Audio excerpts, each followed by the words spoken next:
Happy Halloween, guys. It's Jahlon from the Paradox Gaming Network. And what I want to do today is I want to do an Ashes of Creation recap. Now, I didn't do a recap for Ashes of Creation in September. I know a lot of you reached out to me, asked me why. The reason why was there wasn't enough good things to talk about where I could make a storyboard and I could start talking and have it not turn out to be a negative video. I had already committed today that I was doing a video, win, lose, or draw. This video was going to come out.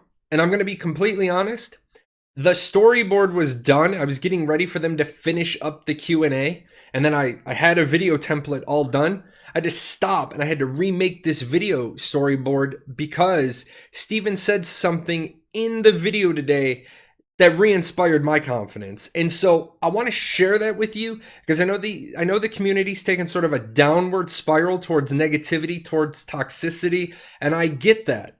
A lot of broken promises, a lot of absent communication, not a lot of leadership from Intrepid, but that's okay. That's my job then. If they're not going to lead, if they're not going to lead the community, I'll step in and I'll try to give us a little bit of spin, a little bit of positivity.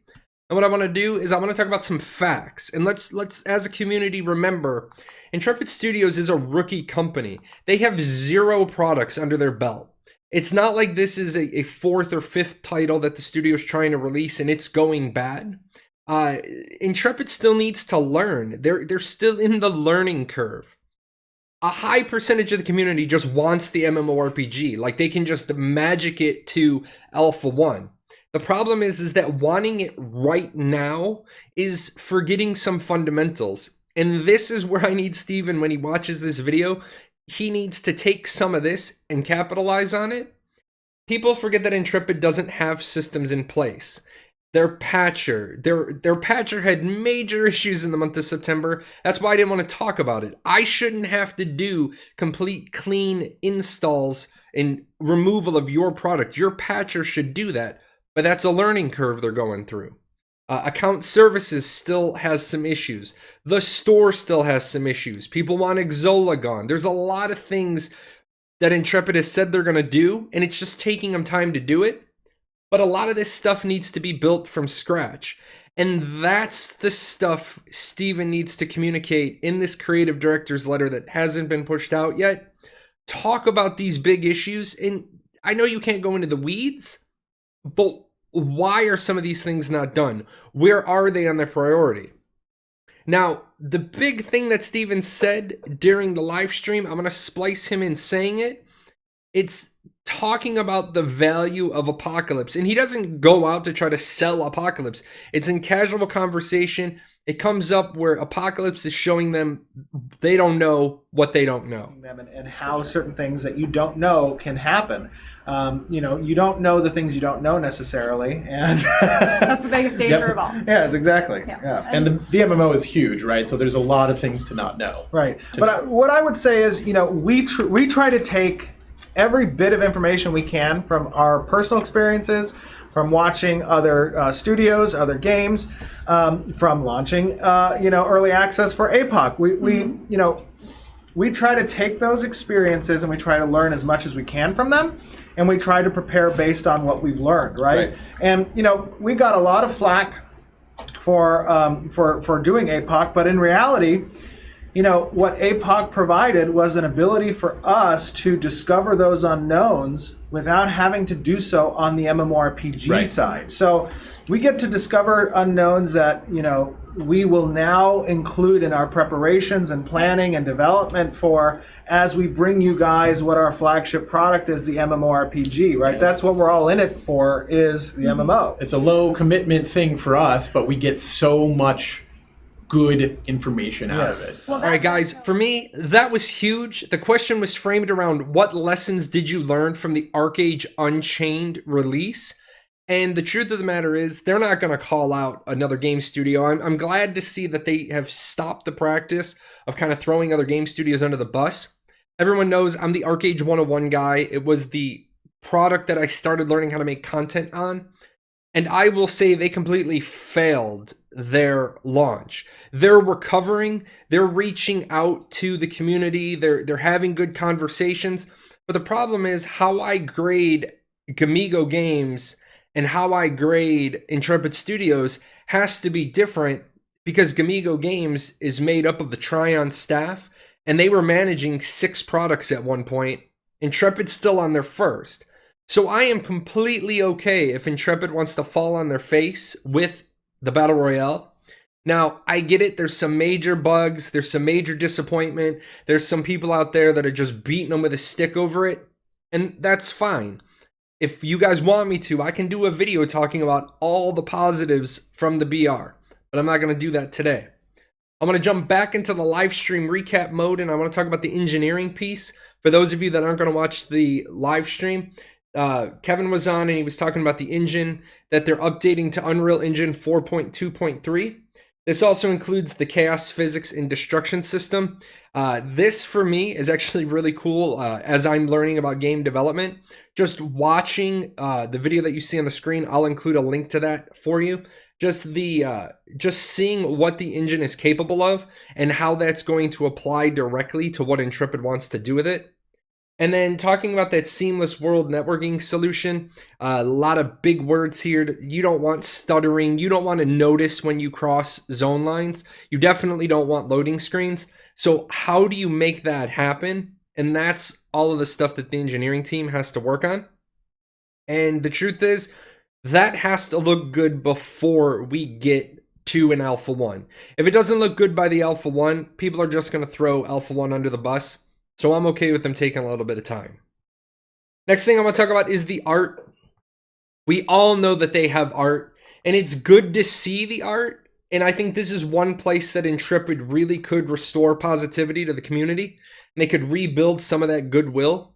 Leak something every week. We should not have weeks going by where the only place you're seeing the art is on the live stream and then the videos that get made after. Look at some of the stuff that you're seeing on the screen right now. This stuff is great. Animations, watching some of the stuff be born. Now, interesting enough, Keith was on the video today and they were talking about how they can't show the dwarves because it's too soon. And I know that angers people, and I know you want to see everything they have. But Keith was talking about how they're working on the promise board, and you've seen on the screen a couple of things from that promise board, things that have already been sold, things that have already been committed to. They're now developing those. That was a great thing to say. It would be nice to know how many of those bits and pieces they're done with. But we always know Intrepid's going to deliver on the art. Bacon was on talking about a little bit of the environmental stuff, some of the new bits and pieces. So you're seeing some of that on the screen as well. So I don't think the art has ever been a issue, but the truth is that maybe they should dole out a little bit more of that art on a week-to-week basis. Even if they can't do a weekly blog update, just give us a couple of pieces of art each week, and I think the community will settle down. Now, we also there was a lot of community stuff. I'm not going to talk about the community stuff. Congratulations to the pumpkin winners. I know one of the other content creators will pick that up. That's more their deal. The questions and answer piece. I want to remind people, ask answerable questions and take 2 minutes and check the wiki. Couple of repeat questions again. It's fine, but the truth is if you can find it on a simple search on the wiki, it really concerns me that you're not doing that. Maybe that's just the teacher in me. I did like the question of blocking to be more responsive. The answer was quite simply they're not working on a fighting game. They are working on it, but they've admitted that it's affected due to the lag situations. You don't want to be reliant on blocking and then have lag, which prevents you from getting your shield up. So Jeff gave what I consider to be a perfect answer. Are we going to work on it for APOC? No, because we're not making a fighting game. We're aware that blocking leaves something to be desired, and we're going to take a look at it to see what we can do with it. That's a great answer, in my opinion. Somebody asked which RPG elements are going to be available at character creation. Again, you're going to be a blank slate. You're going to be a tabula rasa coming back. You're coming back to Vera from Sanctus. Now, there might be a few bits and pieces that carry with you, but this isn't like your usual RPG where you want to have a story for your character. You kind of know the story, you kind of know the setting, and make your own adventure. Forge your own background, your own legacy. So I like the fact that we're not going to have a bunch of character baggage with us when we show up. They talked about shops. The shops are available in any node. Again, that was a wiki question. Gender lock cosmetics. I know a lot of people are sold on the idea of no racial locking, no gender locking. But when it comes to the cosmetics, yes, the things like the wedding dress and the tuxedo will be gender specific. It's a singular item, so it will take the image for the gender applied.